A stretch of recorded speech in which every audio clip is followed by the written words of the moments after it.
سے بلند تر سلوات دو۔ اللهم صل على محمد وآل محمد وسلم۔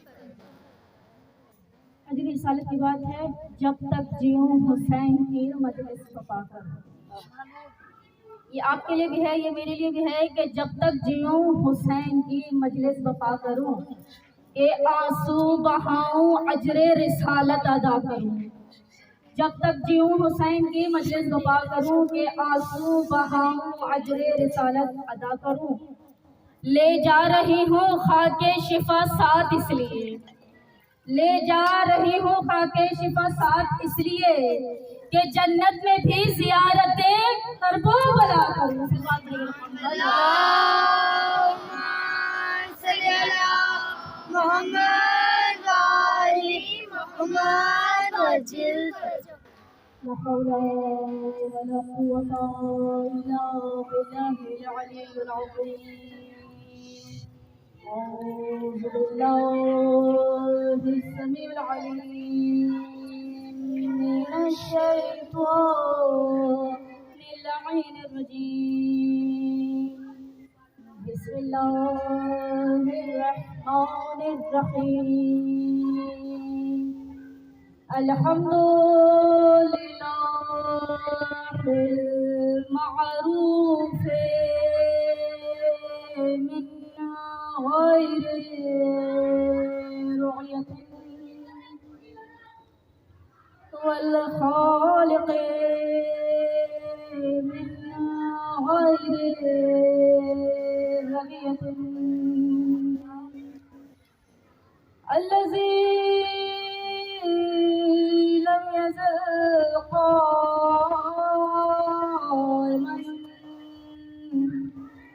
دائما إلا سماء ذات بروج، ولا ليل تاج، ولا بحر ساج، ولا عرض ذات محاد، ولا خلق ذو اعتماد۔ الصلاة والسلام والتحية والإكرام على نبي الرحمة وخازن المغفرة وقائد الخير والبركة ومنتزل العباد من الحلقة، سيدنا ومولانا أبي القاسم محمد۔ اللهم صل على محمد وآل محمد وسلم۔ وآل بيته الطيبين الطاهرين المعصومين المظلومين المنتخبين المنتجبين، الذين أذهب الله عنهم الرجس وطهرهم تطهيرا۔ اللهم صل على محمد وآل محمد وسلم۔ أما بعد، فقد قال الله سبحانه وتعالى في محكم كتابه المجيد وفرقانه الحميد وقوله الحق، بسم الله الرحمن الرحيم۔ يا أيها الذين آمنوا اتقوا الله وكونوا مع الصادقين۔ صلوات محمد وآل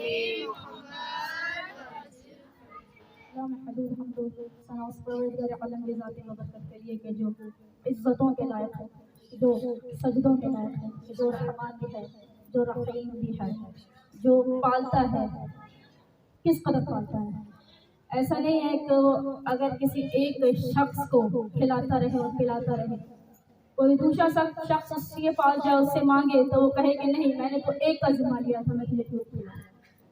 وہ ایسا قریب رب ہے، وہ ایسا نہیں کہتا کہ میرا صرف ایک بندہ تھا، جبکہ وہ ہمارا ایک پروردگار ہے، اور نہ جانے اس کے کتنے ہی بندے ہیں، لیکن وہ یہ نہیں کہتا کہ میں نے صرف ایک بندے کا ذمہ اٹھایا تھا، ایک بندے کا بیڑا اٹھایا تھا، لہٰذا اس کو ہی اچھا لباس دوں گا، اس کو ہی اچھے زیور دوں گا، اس کو ہی اچھے خزانے دوں گا۔ ایسا نہیں ہے، اس نے آپ کو بھی بہترین مال دیا ہے، اس نے مجھے بھی بہترین مال دیا ہے، اس نے آپ کو پڑھنے کا ہنر دیا، آپ کو سیکھنے کا ہنر دیا، آپ کو علم دیا، آپ کو ماں باپ کی نعمتوں سے نوازا، اولاد کی نعمتوں سے نوازا، مالا مال کیا۔ کوئی ایسی چیز کہ جو اللہ نے آپ کو نہ دی ہو اور بقیہ لوگوں کو دی ہو، ایسا نہیں ہے۔ ہاں، ہو سکتا ہے کہ کسی کے پاس زیادہ مال ہو اور آپ کے پاس کم مال ہو، اس کا یہ مطلب نہیں ہے کہ پروردگار آپ کو مال دے ہی نہیں سکتا، اس کے خزانے میں کسی چیز کی کمی نہیں ہے، وہ اگر دینے پہ آئے تو آپ کے گھروں کو مالوں اسباب سے اتنا بھر دے کہ شاید یہ آپ کا گھر کم پڑ جائے گا اس کے مال۔ تمام تر اس کے پروردگار عالم کی ذات و برکت کے لیے کہ جس نے اس کائنات کو سرکار ختم مرتبہ احمد مصطفیٰ محمد مصطفیٰ صلی اللہ علیہ وسلم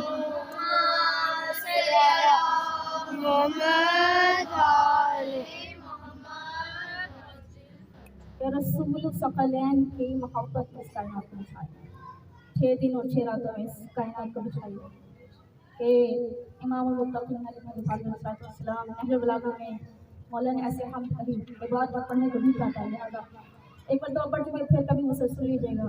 یعنی کہنے کا مقصد یہ ہے کہ علی محمد صلی اللہ علیہ وسلم کی محبت میں اللہ سبحانہ وتعالیٰ نے اس کائنات کو تخلیق کیا، اس کائنات کو نہ فقط تخلیق کیا، تخلیق کرنے کے بعد نشاد کا کافی تھا، پر نشاد کا کافی تھا، لیکن نہیں، سمندر کو بنایا تو اس میں خوبصورت ترین مچھلیوں کو، ہواؤں کو چلایا، صحراؤں کو سجایا، چاند اور سورج جیسے خوبصورت ترین چیزوں کو خلق کیا۔ اللہ نے زمین کو خوبصورتی سے بچھایا کہ یہ زمین جب بچھائی گئی تھی، امیر المؤمنین کہتے ہیں کہ اس زمین کو سکون نہیں آتا تھا، پچھولے کھاتی تھی۔ اگر اللہ اس زمین میں پہاڑوں کی 2 میگوں کو نہ ڈالتا، نہ پیوست کرتا تو یہ زمین ہلتی ہی رہتی، یعنی نہ آپ چل سکتے تھے نہ میں چل سکتی تھی۔ اس رب رحمان کی کس کس نعمت کا شکر ادا کریں، ہر نعمت کا ہے شکر کے لائق۔ ایک سجدہ بھی اگر پوری زندگی کرتے رہے تو ایک نعمت کا بھی حق ادا نہیں۔ آپ کا جینا، آپ کا چلنا، آپ کا اٹھنا، آپ کا دیکھنا، آپ کا بولنا، آپ کے جسمانی رگوں کی کیفیت کو دیکھا جائے، آپ کے دماغ کی نسوں کو دیکھا جائے، ایک ایک چیز تعریف کے لائق ہے کہ اس نے ایسے بنایا۔ خلق الانسان، اللہ نے انسان کو خلق کیا ہے، وہ احسن الخالقین ہے۔ قرآن کہتا ہے تبارک اللہ احسن الخالقین، وہ بہترین خلق کرنے والا ہے۔ کئی لوگ ہیں مختلف مزاج کے، مختلف انداز کے، مختلف تصور، سوچنے کا خیال، بولنے کا انداز، چلنے کا انداز، پھر کیا کہنے ہیں سرکار ختم مرتبہ احمد مصطفیٰ محمد مصطفیٰ صلی اللہ علیہ وسلم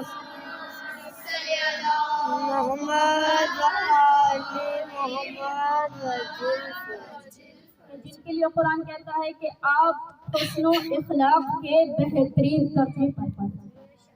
وہ صرف سرکار رسول کہتے ہیں کہ مجھ پر جتنے ظلم ہوئے، مجھ سے پہلے جتنے انبیاء تھے ان پر ان کی امت نے ایسے ستم ڈھائے ہی نہیں کہ جتنے ظلم مجھ پر ڈھائے گئے۔ یا رسول اللہ کون سے ظلم ڈھائے گئے؟ ذرا فہرست دیجیے، رسول ایسے کون سے ظلم تھے کہ آپ کہہ رہے ہیں جتنے میری امت نے مجھ پر ظلم ڈھائے اس سے سابقہ امتوں نے اپنے رسول، اپنے وقت کے رسول پر تو ویسے مظاہر کھائے ہیں۔ روایت کہتی ہے جب ہم نے پڑھنا شروع کیا تو اس کی فہرست کیا ہے؟ اس کی فہرست میں لکھا تھا کہ وہ رسول ثقلین، غور سے سنیں گے، وہ رسول ثقلین جہاں بھی جاتے تھے کفار و مشرقین رسول کی راہوں میں کانٹے بچھایا کرتے تھے۔ کہنے کو تو میں نے کہہ دیا اور کہنے کو تو آپ نے سن لیا، لیکن اگر اس لفظ کو محسوس کیا جائے تو ہوش ٹھکانے آ جاتے ہیں۔ مثال کے طور پر میں اگر کہہ دوں بانیان سے، میں کہوں شائستہ باجی اپنے گھر سے کانٹوں کی سطح کو بچھاتے جائیے اور جا کر میرے گھر تمام کانٹوں کی لڑی تک آ کر رک جائے گا۔ اب میں آپ سے کہوں خبردار घर नहीं जा सकता। सबसे पहले यहाँ से जाए, मेरा घर करीब ही है, यहाँ से जाए और मेरे घर के दरवाजे को हाथ लगाकर फिर अपने घर जाइएगा। मैंने सख्ती कर दी, आप मजबूर है, कुछ नहीं कर सकती। भाई जालिम कह रहे हैं जाओ तो फिर जाओ, जाना पड़ेगा। रास्ते में कांटे बिछे हुए हैं, 2 कदम भी नहीं चल सकती। कितना करीब है, इतना दूर नहीं है, लेकिन क्यों नहीं चल सकती? क्योंकि पैरों में कांटे लगेंगे, खून रसना शुरू होगा, जख्म लगेंगे, दर्द होगा, तकलीफ की शिद्दत से दूसरा कदम नहीं उठ सकेगा, नहीं जा सकती, बहुत ही मुश्किल है जाना। फकत इतनी करीब जगह आप जा नहीं सकते। रसूल कभी मस्जिद नबवी जा रहे हैं, रसूल कभी मक्का जा रहे हैं, रसूल कभी ताइफ जा रहे हैं, रसूल कभी शाम जा रहे हैं। जहाँ जहाँ रसूल गुजरते थे 2 कदम आप नहीं चल पा रही, रसूल चलते थे और जाते थे। आंखों में आंसू आ जाते थे, कहते परवरदिगार नादान है, इन्हें नहीं पता कि मैं कौन हूं, बस तू इनसे नरमी करना, तू इनको जहन्नुम में न डालना। परवरदिगार नादान है, जानते नहीं है कि मैं तेरा रसूल हूँ, इसे सख्ती ना करना।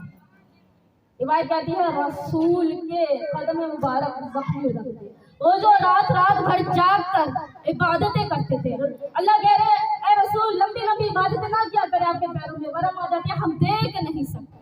तो रब्बे ज़ुल जलाल ने कैसे देखा होगा कि उसका नबी कभी ताइफ जा रहा है तो पत्थर खा रहा है? तो कैसे देखा होगा कि जब खाना काबा में रसूल नमाज पढ़ने के लिए जाते थे, कुफार और मुशरिकीन आपके पुश्त पर नामुनासिब जानवरों की चीजें डाल देते थे। आसान मरहला नहीं है।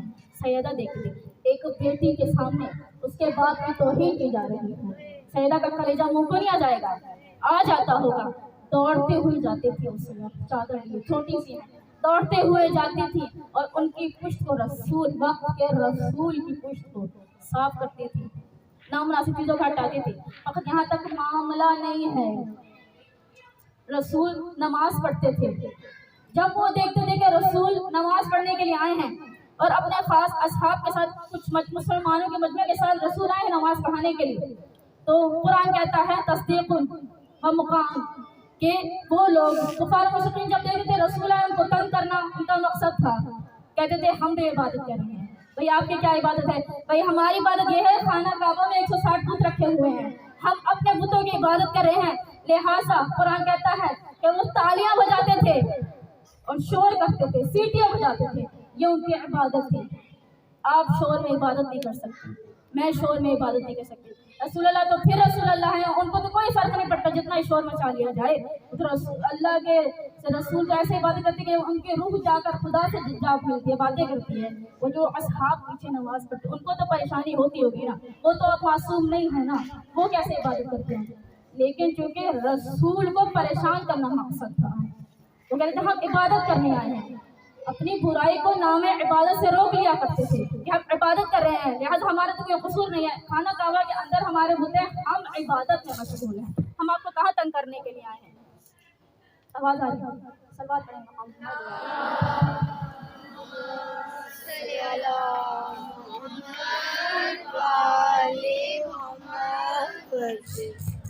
तकबीर, नारे रिसालत, नारे हैदरी,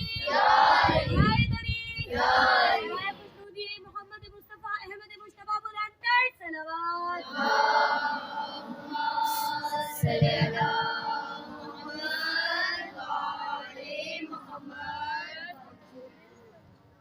रसूल जंदे के पास गए, पत्थर खाए तो लम्हे का सुकून न था, जहाँ भी जाते थे अज़ियत हो जाते थे। ज़ैद बिन हारिस रसूल के मुंह बोले बेटे हैं, उसकी भी बड़ी एक रिवायत है, आप उस तरफ जाऊँगे तो और मज़ीद वक्त लग जाएगा। रसूल के मुंह बोले बेटे हैं, आपके साथ गए ताइफ, और ताइफ में रसूल को बड़ी मुश्किलों से बचाया, इतनी मुश्किलों से बचाया, हर तरफ से दुश्मनों का नरगा, हर तरफ से संगमारी, हर तरफ से पत्थर आ रहे थे। रसूल रिवायत कहती है लहू लहान थे, आपकी नालैने मुबारक तक सुर्ख हो गई, ज़मीन ताइफ सुर्ख हो गई। अगर ज़ैद बिन हारिस रसूल को कैसे भी करके पत्थर खुद पर लेते, खुद को रोकते, जहमतों से रसूल को उस मजमे से ना निकालते, बाखुदा रसूल का वो आखिरी दिन था, रसूल को इतने पत्थर लगाए गए, रसूल की ज़िंदगी का वो आखिरी दिन था, शायद वापस कभी मदीना ना जा सकते थे।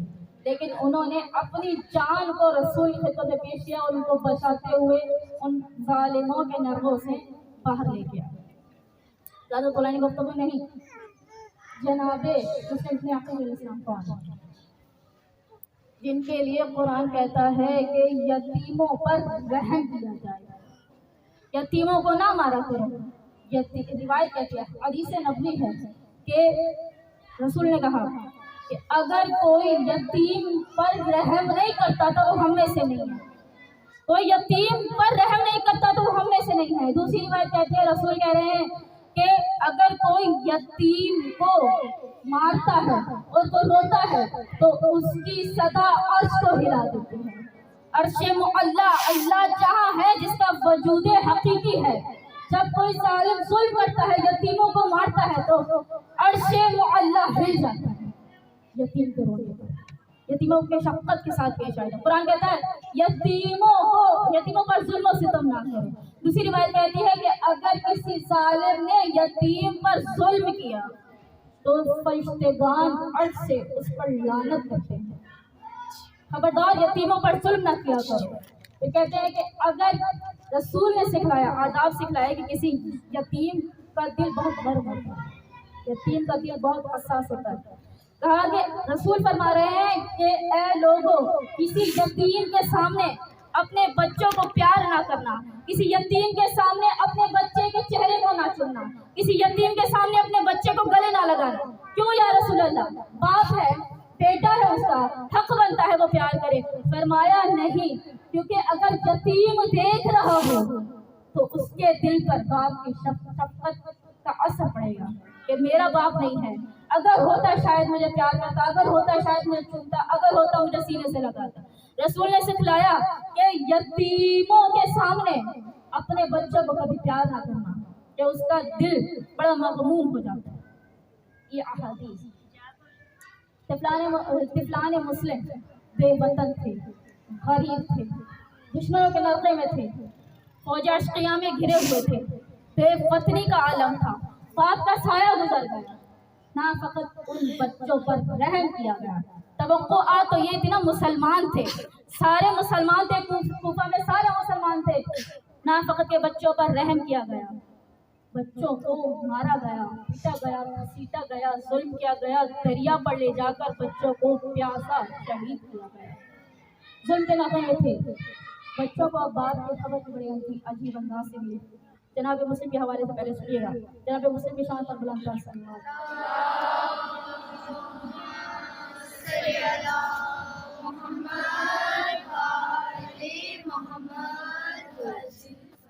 امام حسین اسلام نے بیعت سے انکار کر دیا۔ وہ دوسری طرف بھی جا سکتا تھا، لیکن چونکہ میں جناب مسلم کے حوالے سے پڑھی ہوں، لہٰذا امام کے سپہ سالار کے حوالے سے، سفیر حسین کے حوالے سے پیش کرنا ہے۔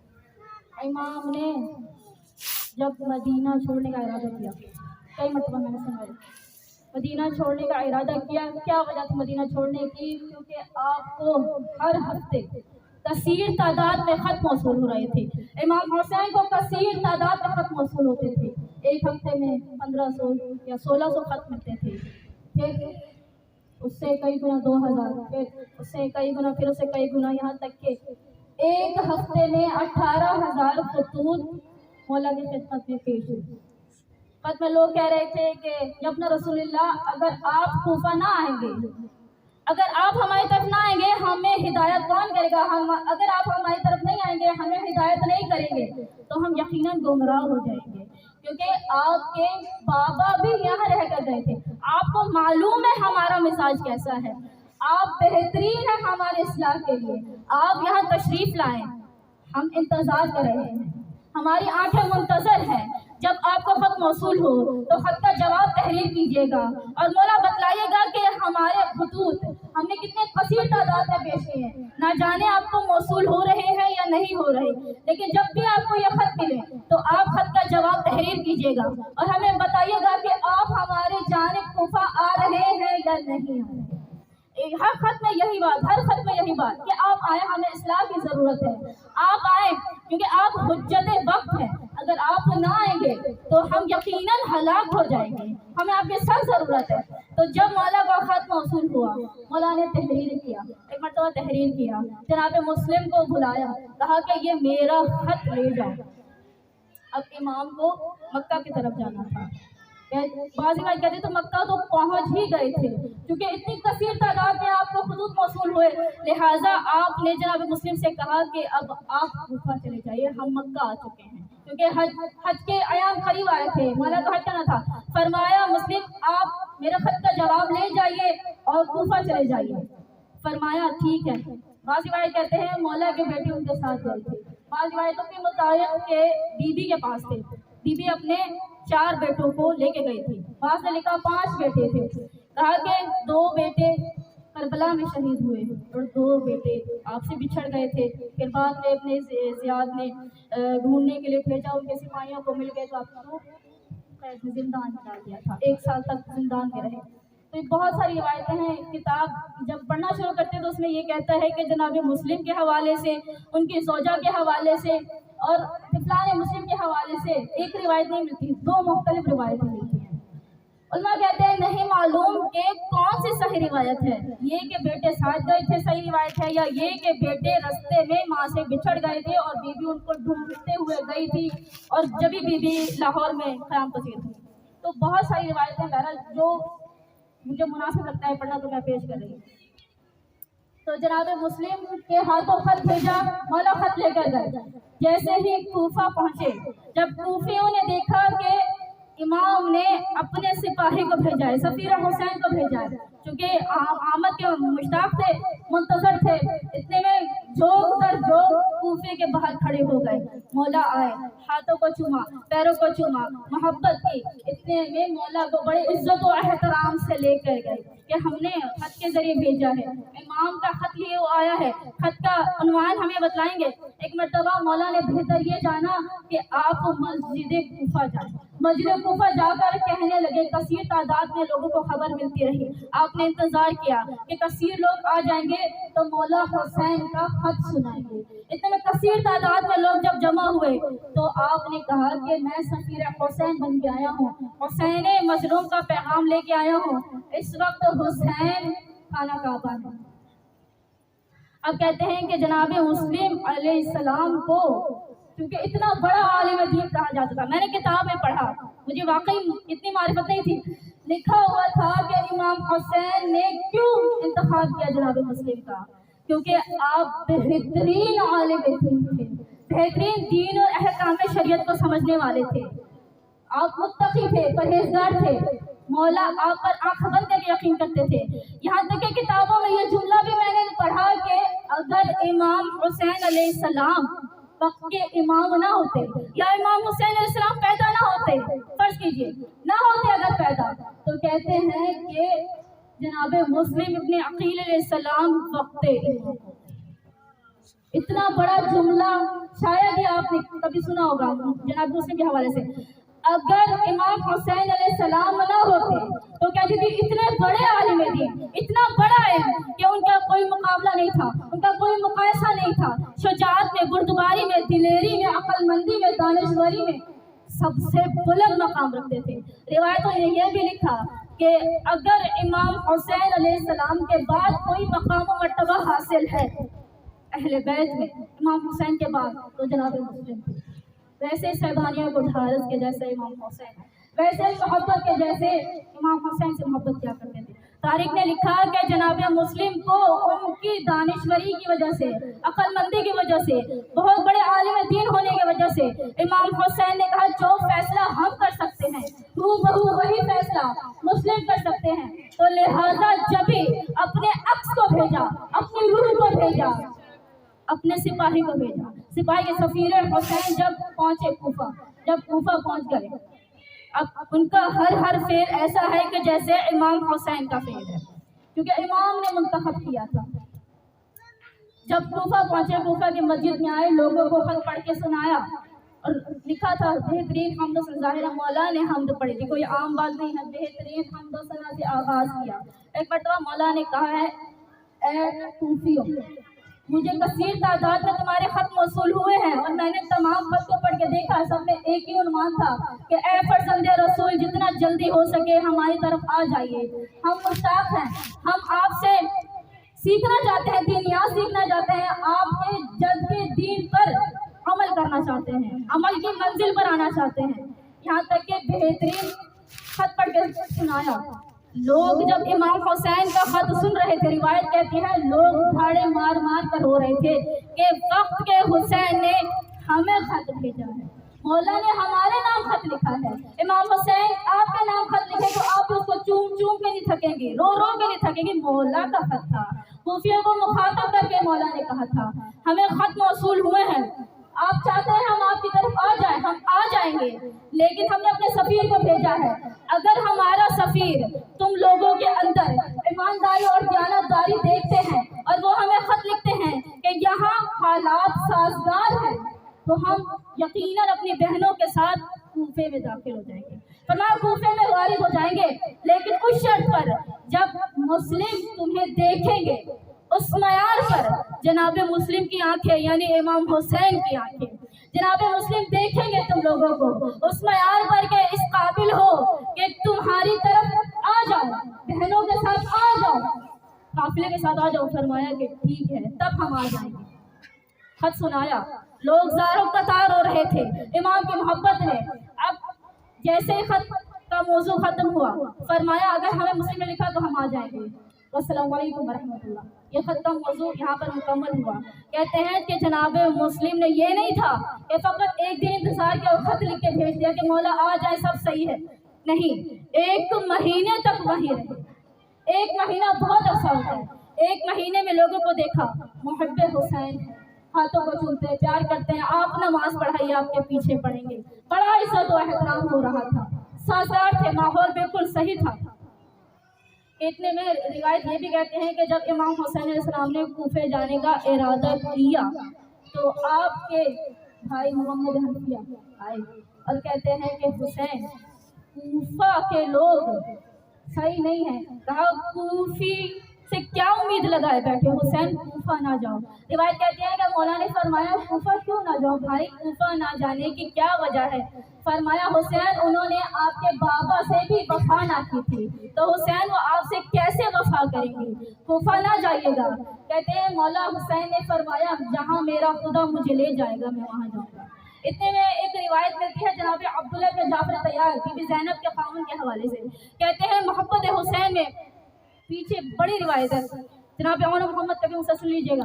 जब इमाम हुसैन से मिलने के लिए आए थे, बीबी ज़ैनब के शौहर हैं, बहनोई की हैसियत से, इतने में कहते हैं हुसैन मैं उम्र में भी आपसे बड़ा हूँ, मैं आपका बहनोई भी लगता हूँ, ए हुसैन अगर आप इमाम वक्त ना होते तो मैं आपके बालों में हाथ डालकर हिला कर कहता हुसैन कूफा ना चाहिए, मैं आपको हुक्म दे रहा हूँ, मैं आपको कूफा नहीं जाने दूंगा। कहते रिवायत में जुमले मिलते हैं कि अगर हुसैन आप इमाम वक्त ना होते तो मैं ये करता। कहते इमाम हुसैन अलैहिस्सलाम की आंखें नम हो गई। इतने में जब ये जुमला कहा ना कि हुसैन आपके बालों में हाथ डालकर आपको रोक लेता, आपको कूफा ना जाने देता, बहनोई की हैसियत से, मैं उम्र में भी आपसे बड़ा हूँ। इतने में कहा कि ये मैंने क्या कह दिया, कहीं गुस्ताखी तो नहीं हो गई। इतने में मौला के कदमों में बैठ गए, आप दीदा थे, रो रहे थे, मौला ने उठाया, प्यार किया, पेशानी में बोसा दिया, फरमाया आप अभी भी मुझसे उम्र में बड़े हैं, आप अभी भी बहनोई की हैसियत से मेरे बालों में हाथ डालकर कहिए कि मैं हुसैन आपको जाने नहीं दूंगा, आप कूफा नहीं जाने देंगे, मेरी ज़ैनब से मुझे मोहब्बत है, लिहाजा आप जो कहेंगे हम मानेंगे। फरमाया हुसैन ना, आप जहाँ जाना चाहते हैं जाएं, एक गुलाम की हैसियत से आपको कहने आया हूँ, हुसैन जहाँ चले जाइए। कहा इराक ना जाइए, कहीं भी जाना हुसैन आप जाएं, सहरा में जाएं, हिंदुस्तान में जाएं, कहीं भी जाएं। कहा कि हुसैन आप कूफा ना जाइए।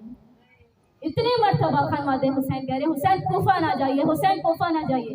वही जवाब दिया, फरमाया कि जहाँ मुझे मेरा परवरदिगार भेजेगा मैं वहीं जाऊँगा। अगर मेरे परवरदिगार ने लिखा है कि मैं कूफा जाऊँ तो मैं कूफा जाऊँगा, अगर मेरे रब ज़ुल जलाल ने लिखा है कि मैं कहीं और जाऊँ तो मेरा रब मुझे रास्ता दिखलाएगा। मैं अपनी बेटियों के साथ, अपनी बहनों के साथ वहीं जाऊँगा कि जहाँ मेरे नाना मुझे रास्ते में इस्लाह करते जाएंगे, यहाँ हो जाएगा हुसैन, यहाँ जाएगा हुसैन, यहाँ जाएगा। जनाब मुस्लिम ने खत पढ़कर सुनाया, वहाँ कूफियों का दिल बदल रहा था।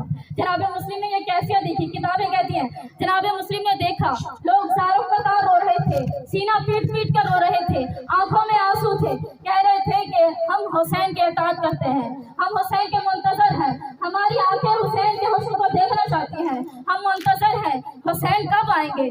दिन रात गिनते रहे थे, अभी भी आप आए हैं, हमारा मौला कब आएगा, हमें कब जियारत करवाएगा, रसूल के मिंबर पर कब जलवा फरोज होंगे, कब उनके नाना की हदीस सुनने को मिलेगी। कहते हैं कूफियों ने बड़ा अकीदत का इजहार किया। किताब कहती है यहाँ तक कि जनाब मुस्लिम ने जब उन्हें खत सुनाया, रिवायत कहती है कि एक शख्स उठ खड़ा हुआ, शाकई नाम है, कहा कि जब वो उठ खड़ा हुआ कहा मुस्लिम खुदा की कसम मैं और लोगों के हवाले से कुछ नहीं कहता, मुझे नहीं पता कि इनके दिल में अब क्या है और बाद में क्या हो जाएगा, मैं बस इतना आपसे जरूर कहता हूँ कि मैंने पक्का इरादा ये कर लिया है कि आप जब भी मुझे मदद के लिए बुलाएंगे तो मैं लब्बैक कहता हूँ, आपकी मदद करूँगा, आप जब भी मुझे बुलाएंगे अपनी मदद के लिए, कहा कि मैं सबसे पहले पहुँचूंगा, मैं और किसी की बात नहीं करता। कहा यहाँ तक कि अगर आप मुझसे कहेंगे ना कि जंग करो, मेरा दिफा करो, कहा कि मैं जंग करने के लिए भी तैयार हूँ, यहाँ तक कि शमशीर जनी करते हुए यानी तलवारबाजी करते हुए अगर मुझे मौत भी आ जाए, अगर मैं शहीद भी हो जाऊंगा ना तो ठीक है, मैं जामे शहादत नोश कर लूंगा। ये सिर्फ मैं इसलिए करूंगा क्योंकि इमाम वक्त के दिफा के लिए सब करूंगा, और ये सब मैं इसलिए करूंगा कि अल्लाह मुझसे राज़ी हो जाए, मैं अल्लाह की खुशनुदी चाहता हूँ, सिर्फ इसी वजह से मैंने ये कहा। जनाब हबीब इब्न मज़ाहिर कूफा के रहने वाले हैं, जनाब हबीब इब्न मज़ाहिर ने जब सुना कहा कि क्या कहने हैं तुम्हारे। शाकिरी बहुत ही बेहतरीन और उम्दा अंदाज में चंद कलिमात ऐसे कहे हैं कि अपने दिल का इजहार कर दिया कि वाक़ईतन तुम ईमान के उस दर्जे पर हो। इतने में हर कोई तकरीर दे रहा था, हर कोई कह रहा था जान निसार है, हर कोई कह रहा था रसूल के बेटे की ज़ियारत करना चाहते हैं, हम मुंतजर हैं। कोई कहता मैंने भी खत लिखा था मौला, कोई कहता था मैंने भी खत लिखा था मौला, मेरे खत का भी जवाब ऐसा था। हर कोई अपने दिल की कैफियतें बयान कर रहा था। यहाँ तक रिवायत में जुमले मिलते हैं, यहाँ भी इख्तलाफ है, रिवायत में जुमले मिलते हैं कि 18,000 कूफियों ने मौला हुसैन की बैत की जनाब मुस्लिम के हाथ में। 18,000। बाज़ रिवायतें कहती हैं कि 25,000 लोगों ने बैत की, बाज़ रिवायत कहती है 40,000 लोगों ने बैत की। ये 40,000 का मजमा कहाँ थे कि जब जनाब मुस्लिम तने तन्हा बैठे हुए थे, भूख और प्यास के आलम में बेयारो मददगार बैठे हुए थे, मस्जिद में नमाज पढ़ाने के लिए फजर पढ़ाए, कसीर तादाद में लोग थे, ज़ोहर पढ़ाए, आधे लोग जाना शुरू हो गए, कहते असर पढ़ाई, मस्जिद लोग जाना शुरू हो गए, मगरिब पढ़ाई, एक लाइन बाकी रह गई कतार में, चंद लोग रह गए, ईशा पढ़ाई, दरवाजे तक पहुंचे ही थे, पीछे पढ़ते तो कोई आपका दोस्त यार कोई नहीं था। वो जो तकरीरें दे रहे थे हमने हुसैन को बुलाया, वो जो कह रहे थे आंखों में आंसू लेकर इमाम हुसैन हमारे हैं, वो जो कह रहे थे मौला कब आएंगे उसकी ज़ियारत करना चाहते हैं, कहाँ गए वो लोग जो कह रहे थे कि हम आपके हाथ पर बैत करते हैं हुसैन के।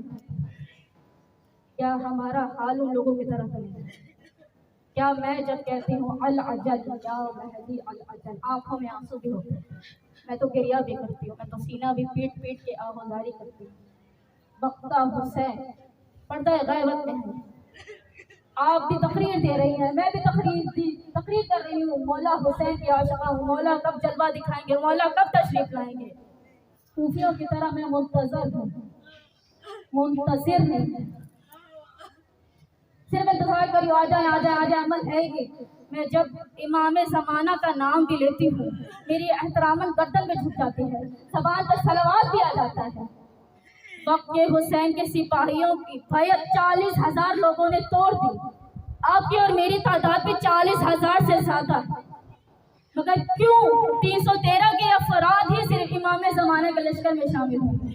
मुत्तकी और परहेजगार लोग चाहिए वक्त के इमाम को, वक्त के हुसैन को वो लोग चाहिए कि जो हबीब इब्न मज़ाहिर जैसे, जो मुस्लिम इब्न औसदा जैसे हो, जो ज़ुहैर जैसे हो, जो हुर की तरह पाक और साफ शफाफ के मालूम हो, वही लोग मौला के लश्कर में जा सकते हैं। वरना कूफियों की तरह आप तड़पिएगा, कूफियों की तरह मैं भी तड़पूंगी, मैं कहूँगी मौला میں آپ کے منتظر ہوں. بہن کو بہن سے محبت نہیں ہے, بھائی کو بھائی سے شفقت نہیں ہے. یہ کیا معاملہ ہے؟ ایسا پورا شوق دور ہے, نفرتوں کا پیغام ہر طرف جاری ہے. کب تک چلے گا یہ سسٹم؟ کب تک چلے گا یہ نظام؟ کب تک چلے گا یہ معاملہ؟ وقت حسین نہیں آ سکتا. روایت کہتی ہے کہ ہر مولا کے چاہنے والے نے اگر ایک دفعہ گناہ کیا, امام زمانہ کے ظہور میں کثرت سے تعداد تجارت کہتے ہیں ظہور میں تاخیر ہوتی جائے گی, تاخیر کا سبب بنتا جائے گا. اتنی آپ گناہ کرتی ہیں, مولا کا ظہور بلانی, میں گناہ کرتی ہوں, مولا کا ظہور مزید بلانی, اس نے گناہ کیا, مولا کا اتنی کیوں سرکار ختم مرتبہ کہتے ہیں کہ ہمارے بیٹے کا ظہور جب ہوگا یا اتنا طولانی ہوگا, روایت کہتی ہے کہ لوگ منکر ہو جائیں گے کہ کوئی ظہور نہیں ہوگا. کیوں منکر ہوں گے؟ یہی تو وجہ ہے, وہ گناہ کرتا ہے مولا کا ظہور آگے, میں گناہ کرتی ہوں مولا. کسی کو احساس ہی نہیں ہے.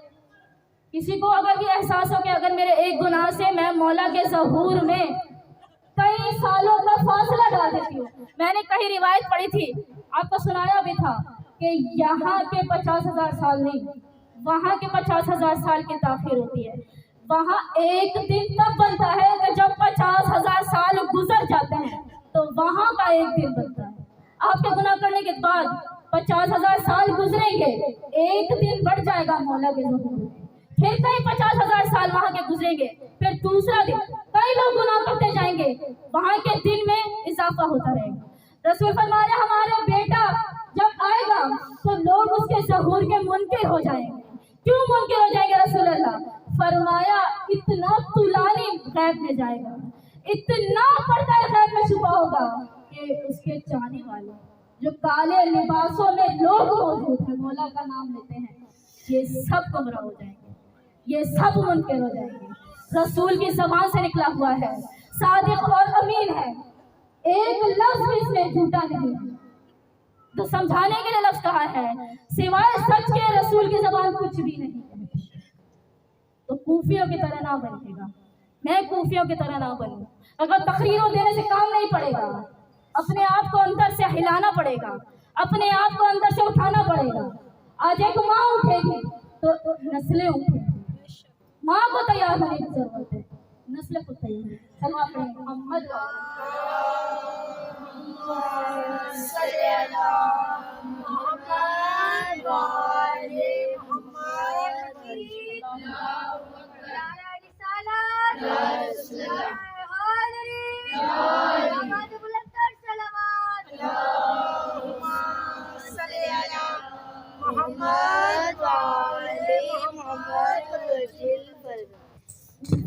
اظہار محبت کر رہے تھے امام حسین علیہ السلام.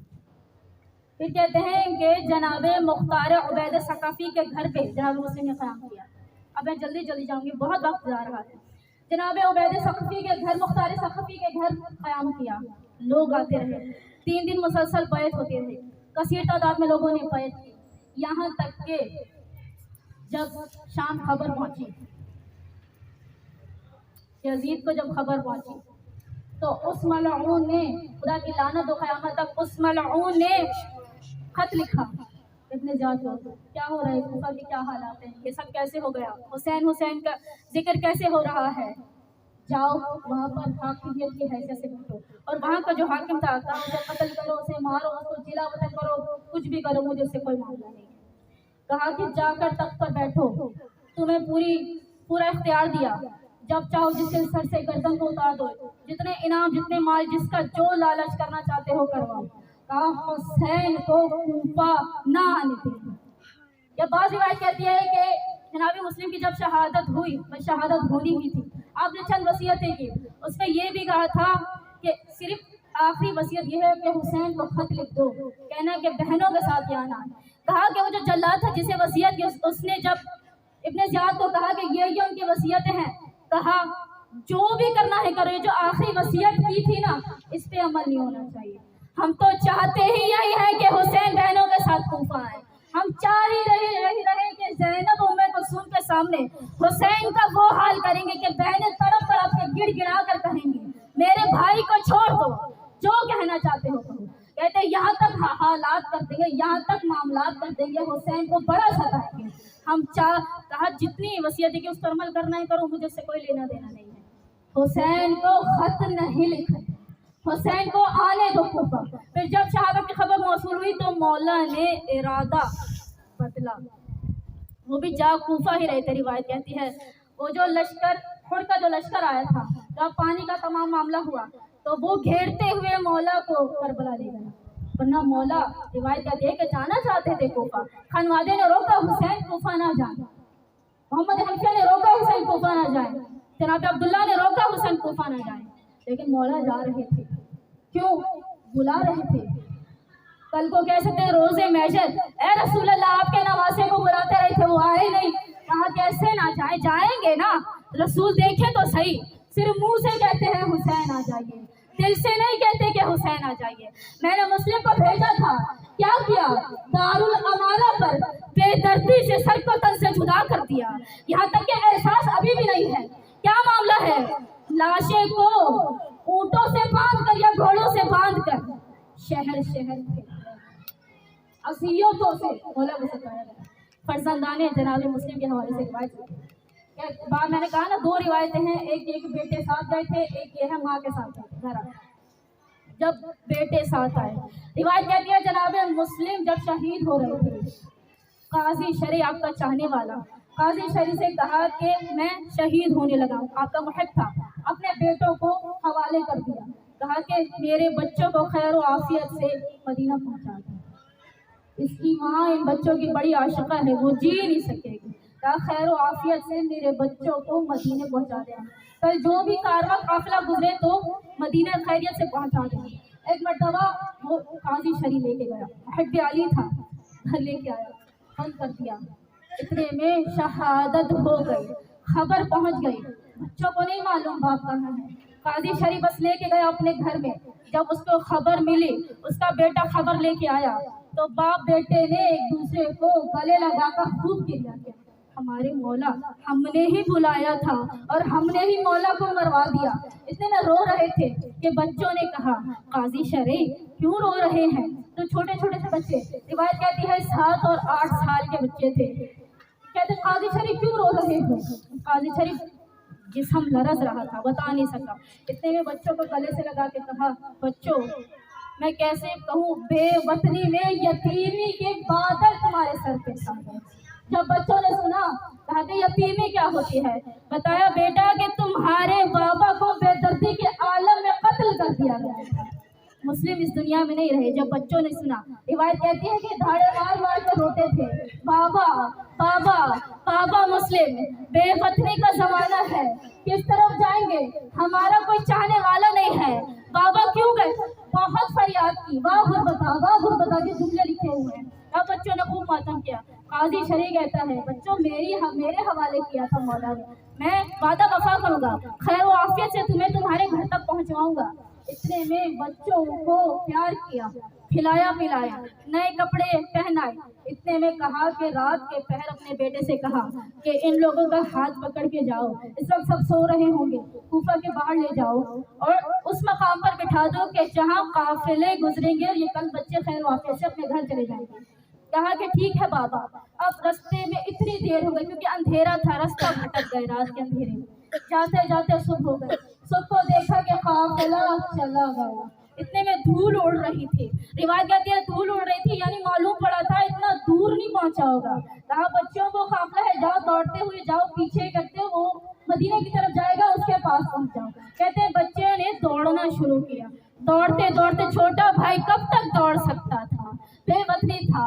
इतने में जमीन पे गिर गया, बड़े भाई ने उठाया, मट्टी को साफ किया, सीने से लगाया, कहा भाई हिम्मत करो, दौड़ो, हमें पहुंचना है। कि इतना दौड़े मगर दौड़ न सके। वो काफिला घोड़ों पर था, सवारियों पर था, आंखों से ओझल हो गया। बच्चे परेशान थे, अब जाएं तो जाएं कहाँ। इतने में थके हारे, रिवायत कहती है रास्ता भटक गए, ना पीछे जा पा रहे थे ना आगे जा पा रहे थे। रिवायत कहती है कि बच्चों ने किया ये, रात को चलते थे, दिन को छुप जाते थे, जानते थे बाबा को कत्ल कर दिया है, कोई आसरा सर पे है नहीं, क्या करेंगे। इतने में कहते थे बस बच्चे बस सुबह को रात को चलते थे, सुबह को छुप जाते थे। ایک معظمہ نے دیکھا 2 پھول سے معصوم سے بچے ہیں، روایت بہت پرانی ہے، کہا کہ اتنے میں دیکھا کوئی معصوم 2 پھول سے چاند سے بچے ہیں۔ اب چاند سے بچوں کو جب پانی بھرنے آئی تو دیکھا کہ چاند سے چہروں کا عکس پانی میں چمک رہا ہے، کوئی پھول سے بچے ہیں، چہرے چمک رہے ہیں، اتنے معصومیت بھری ہے لیکن ڈرے ہوئے ہیں، سہمے ہوئے ہیں، مٹی سے آلود ہیں۔ اتنے میں کہا بچوں کون ہو؟ اب بچے معلوم تھا نا بچوں کو کہ یہ پردیس ہے، کہا کہ ہم کوئی نہیں ہے، ہمیں چھوڑ دو، ہم کوئی نہیں ہے۔ کہا کہ نیچے اترو، کیا ہوا ہے، ڈرے ہوئے کیوں ہو؟ تب بچوں نے ہمت کر کے جب درخت سے نیچے اترے تو معظمہ نے بیوی نے پیار کیا، گالوں کو چوما، مٹی صاف کیا، ہاتھ دھلائے، پیر دھلائے۔ بچوں کو لگا کہ اس پردیس میں پہلی مرتبہ کوئی چاہنے والا ملا۔ کہا کہ آپ کون ہیں؟ کہا کہ بچوں مجھ سے ڈرو نہیں، میرے کلیجے میں ماں کا دل ہے، میں ظلم نہیں کرتی، بتاؤ مجھے کیا ہوا ہے۔ اب بچوں نے ہمت کر کے کہا رسول خدا کو جانتی ہے؟ کہا کون سے رسول خدا؟ کہا کہ محمد مصطفیٰ احمد مصطفیٰ کو جانتی ہے؟ کہا کہ ارے وہ رسالت کا گھرانہ۔ کہا فاطمہ زہرا کو جانتی ہے؟ کہا وارث عصمت تطہیر۔ کہا علی مرتضیٰ کو جانتی ہے؟ کہا میں مولا کی چاہنے والی ہوں۔ کیا ہوا ہے، ان سب کے نام کیوں لے رہے ہیں؟ کہا کہ ہم انہی کے نواسے ہیں، ہم مسلم ابن عقیل کے بیٹے ہیں، ہمیں معلوم ہوا ہے ہمارے بابا کو قتل کر دیا گیا۔ اتنے معظمہ نے دیکھا، دل تڑپ گیا، کہا میرے ساتھ چلو، میری مالکن بڑی عاشق علی ہے، محبان اہل بیت ہے، تمہارے ساتھ اچھا معاملہ کرے گی، میرے ساتھ آؤ۔ بچوں کو ساتھ لے جاتی ہے۔ اتنے میں کہا آقا زادی یہ 2 بچے آئے ہیں، کہتے ہیں طفلان مسلم ہے۔ اب وہ بی بی عاشق اہل بیت دوڑتی ہوئی گئی، کہا مولا نے عزت دے دی، میرے گھر علی کے نواسے مہمان بنے ہیں، مولا نے شرف میزبانی دی ہے، کوئی کسر نہیں چھوڑوں گی۔ اتنے میں بچوں کو حجروں میں لیا، دعا کہتے ہیں نہلایا، دھلایا، نئے کپڑے پہنے، اتنے میں اچھے سے اچھا بستر لگایا، اپنے ہاتھوں سے دونوں شہزادوں کو کھانا کھلایا۔ بچے جب اتنی زحمت میں تھے، کیونکہ قید سے بھی ہو کر آئے تھے، اتنی بڑی روایت میں نے نہیں پڑھی، قید سے بھی ہو کر آ چکے تھے، مظالم سہ کر آ چکے تھے، بھوکے بھی تھے، پیاسے بھی تھے۔ جب پہلی مرتبہ کسی کو دیکھا پیار کا معاملہ ہے، شفقت کا معاملہ ہے، اتنے میں اہل بیت کے چاہنے والی ہے، کہا بچوں سکون سے سو جاؤ۔ کہتے ہیں پہلی مرتبہ طفلان مسلم کو اتنی میٹھی نیند آئی کہ نرم بستر تھے، مٹیوں پر چلنے والوں کو جب نرم بستر مل جائے وہ تھکے ہارے بڑی میٹھی نیند سو گئے۔ روایت کہتی ہے جب رات کو سو گئے، اس ملعونہ کا شوہر حارث ملعون جب آیا، اتنے میں غصے سے دروازے پہ لات ماری، گھر گیا، تلوار پھینکی، اتنے میں سارا سامان یہاں سے وہاں پھینکا۔ بیوی نے کہا کیا معاملہ ہے، اتنے غصے میں کیوں ہو؟ کہا نہ جانے طفلان مسلم گئے تو گئے کہاں، صبح سے یہاں سے وہاں گھوم رہا ہوں، کوئی کوچہ، کوئی بازار، کوئی شہر، کوئی چوک میں نے نہیں چھوڑا، یہاں تک کہ میری سواری لاغر اور کمزور ہو گئی، چل نہ پاتی تھی، بچوں کو ڈھونڈنے کے چکر میں کہا کہ میں اونٹ سے گر گیا اور مجھے چوٹ لگ گئی ہے، ان بچوں کی وجہ سے ایک مرتبہ ہاتھ لگ جائے سارا بدلہ لے لینا ہے۔ اتنے میں بچے اسی گھر میں موجود تھے۔ زوجہ کہتی ہے اے ظالم کیوں ایسا کر رہا ہے، اس میں تو تطہیر کے پاک بچے ہیں، ارے یتیم ہو چکے ہیں، پردیسی ہیں، غریب ہیں، کیوں ان کے لیے ایسا کہتا ہے؟ ہم انعام کی لالچ 2000 دینار، روایت کہتی ہے سونے کے سکے 2000 دینار چاہیے تھا، لالچ میں اندھا ہو گیا۔ اتنے میں بچوں نے رات کو خواب دیکھا، جب اتنی گہری نیند سو گئے تو بچے نے رات کو خواب دیکھا، خواب میں دیکھا پنجتن کی محفل سجی ہے، جنت میں موجود ہے، فرشتے طواف میں صرف ہیں۔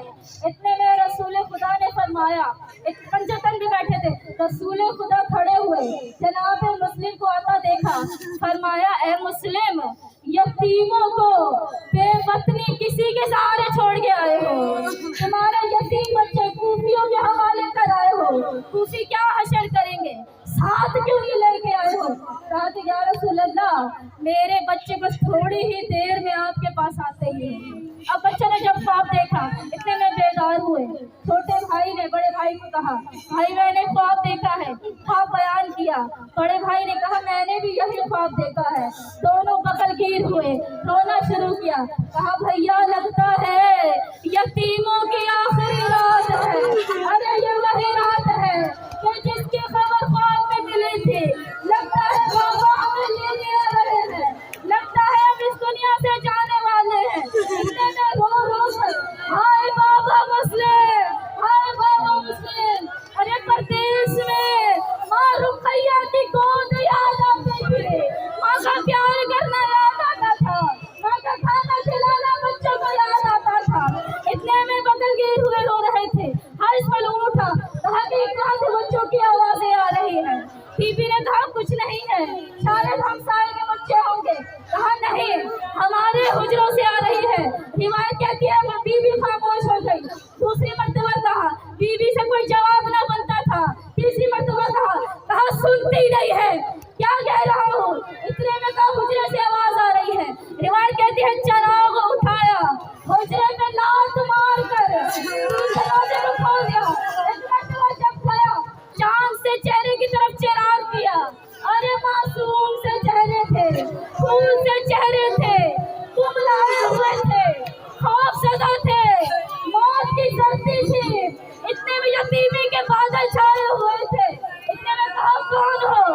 अब बच्चों को लगा क्योंकि मौसमा हमारी आशिका है, अहले बैत की चाहने वाली है, सच को ना छुपा सके।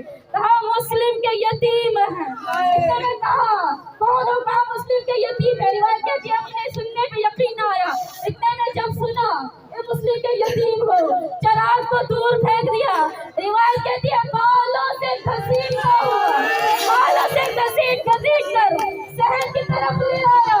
बच्चों को दिल भर के तमाचे लगाना शुरू हुए। कहते हैं हुसैन के यतीमों को जितने तमाचे खूबे और शाम की राह में लगाए गए थे, उससे कई गुना तमाचे एक रात में मुस्लिम के बेटों को लगाए गए थे। ये मुस्लिम के बच्चों के रुखसार फट गए थे, खून जारी हो रहा था।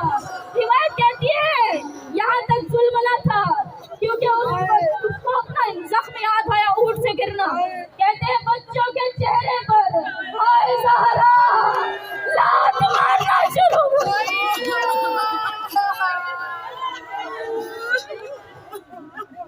बच्चों के रुखसारों पर लात मारना, तमाचा इस कदर लगाया बूटियों के निशान मुंह पर छप गए।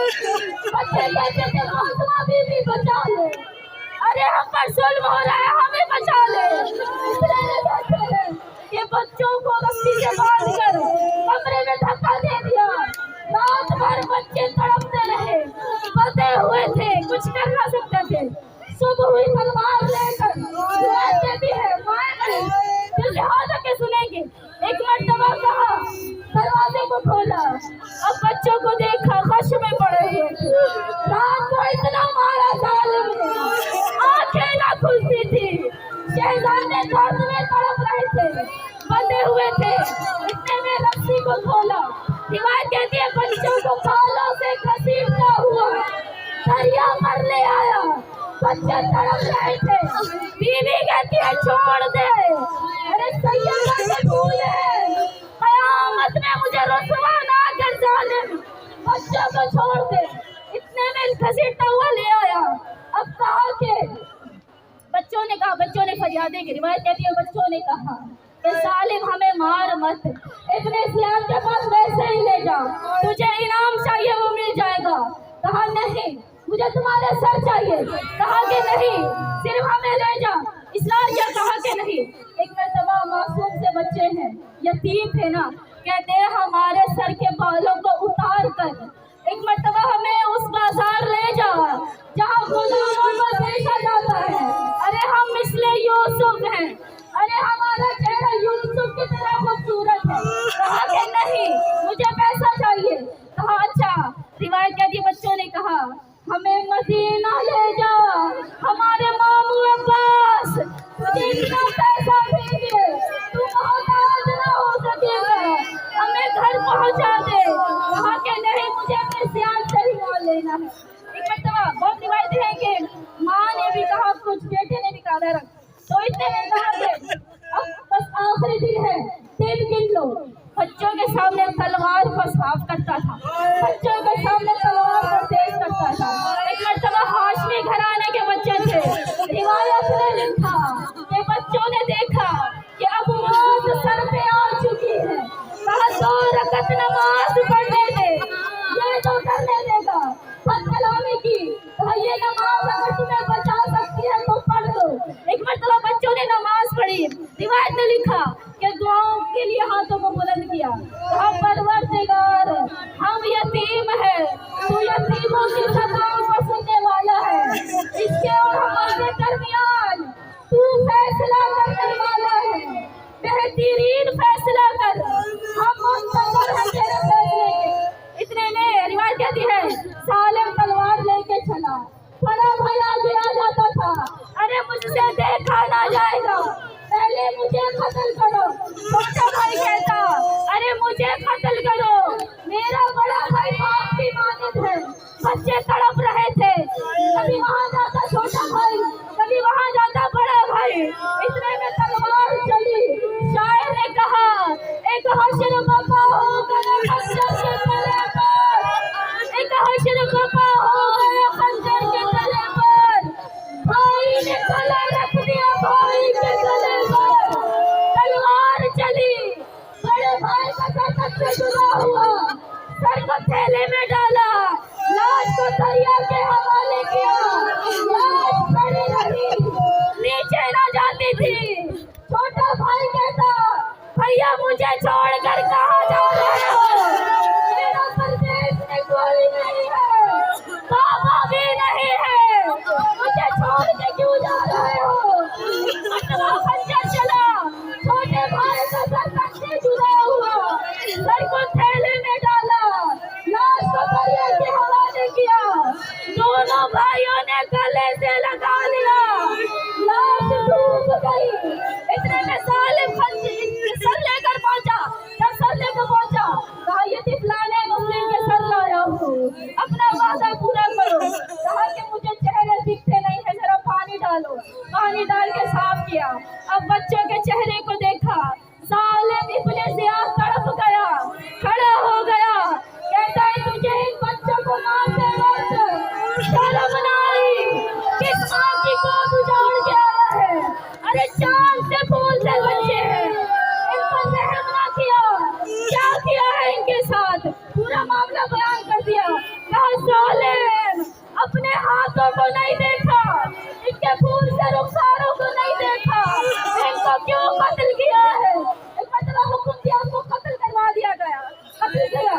इतने रिवायत कहती है बीबी रुकैया शाम जब पहुंची, बीबी रुकैया कैद होकर कूफे पहुंची, जनाबे मुस्लिम का सर था, आखिरी रिवायत है, जनाबे मुस्लिम का सर था, लटका हुआ था, जिस्म अलग लटका हुआ था। इतने में बीबी ने कहा वाली जो 2 फिसर मुझे दिए थे हुसैन पर कुर्बान कर दिए, तो मेरे 2 बच्चे आपके पास थे, माँ उनकी खबर चाहती है, मेरे बच्चे कहाँ हैं।